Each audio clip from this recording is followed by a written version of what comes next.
निवडून आलेले नगरसेवक कट्टर सैनिक आहेत. जे गद्दार होते ते निघून गेले.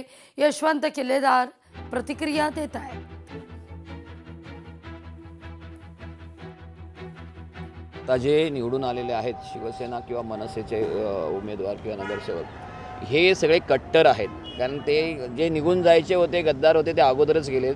आता जे निवडून आलेत ना ते शाखांमधले कट्टर सैनिक आहेत सगळे. त्यामुळे ते कुठे हलणार नाही. ते ऑपरेशन टायगर वगैरे हे काय लागू पडणार नाही. ते फेल जाईल त्यांचं.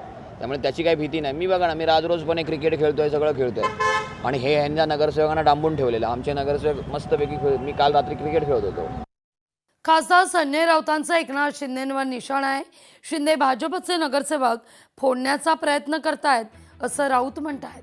कल्याण डोंबिवलीत नगरसेवक फोडण्याचा प्रयत्न हा सुरू आहे असं राऊतांचं निरीक्षण आहे.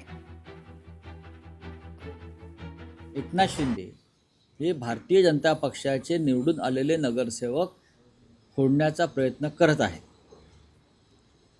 आणि हे भाजपलाही माहिती आहे. हे केडीएमसी मध्ये होते. केडीएमसी मध्ये म्हणतो मी. नाही, अर्थात मुंबईत पण ते करू शकतात. आता फोडाफोडीचा खेळ भाजप आणि शिंदे गटातच होणार.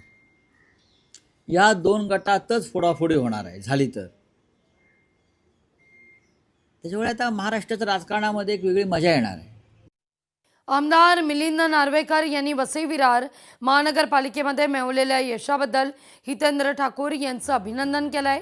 वसई विरार महानगरपालिका बहुजन विकास आघाडी, मनसे आणि ठाकरे सेना एकत्र मिळून लढण्यात आलेली होती. यामध्ये बहुजन विकास आघाडीला चांगलं यश मिळालंय. सर्वाधिक उमेदवार निवडून आलेत. वसई विरार महानगरपालिका निवडणुकीची जबाबदारी ठाकरे सेनेकडून मिलिंद नार्वेकर यांच्यावर सोपवण्यात आली होती.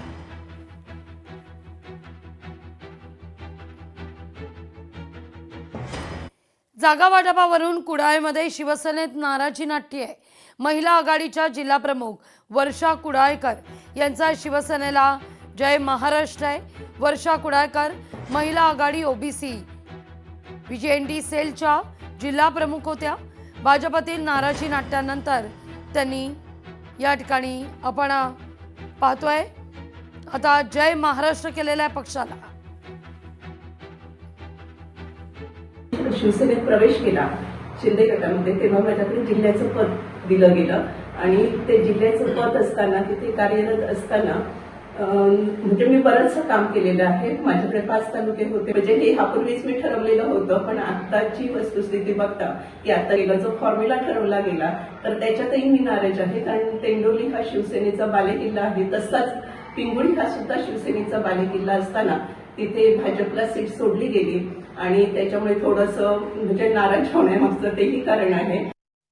त्यामुळे भाजपतल्या नाराजी नाट्यानंतर आता शिवसेनेतही नाराजी नाट्य रंगताना दिसतंय. वळूया पुढल्या बातमीकडे. ठाणे पालिकेमध्ये भाजपकडून महापौर पदाची मागणी आहे. 2 वर्ष महापौर पद मिळावं निरंजन डावखरे मागणी करतायत. भाजपचा ठाण्यात 100% स्ट्राईक रेट आहे. जनतेची कामं करायची तर महत्त्वाची पदं मिळणं गरजेचं आहे असं देखील ते म्हणतायत. जर आम्हाला जो आमच्या निर्धारनाम्यामध्ये दिलेले शब्द आहेत ती जर पूर्ण करायचे असेल तर महानगरपालिकेमध्ये महत्त्वाची जी पदं आहेत ती गरजेची आहेत. मग ते महापौर असेल, सभागृह नेता असेल, स्टँडिंग कमिटी असेल, या सगळ्या गोष्टींमध्ये त्याचबरोबर वेगवेगळ्या समित्या आहेत. याच्यामध्ये महत्त्वाचा रोल जर नसेल तर दिलेले शब्द आणि जो रोडमॅप आम्ही ठाण्याच्या विकासासाठी प्लॅन केलेला आहे त्याच्यामध्ये कुठेतरी अडचण येऊ शकते. लोकशाही मराठी ऐका, पहा, जागरूक रहा.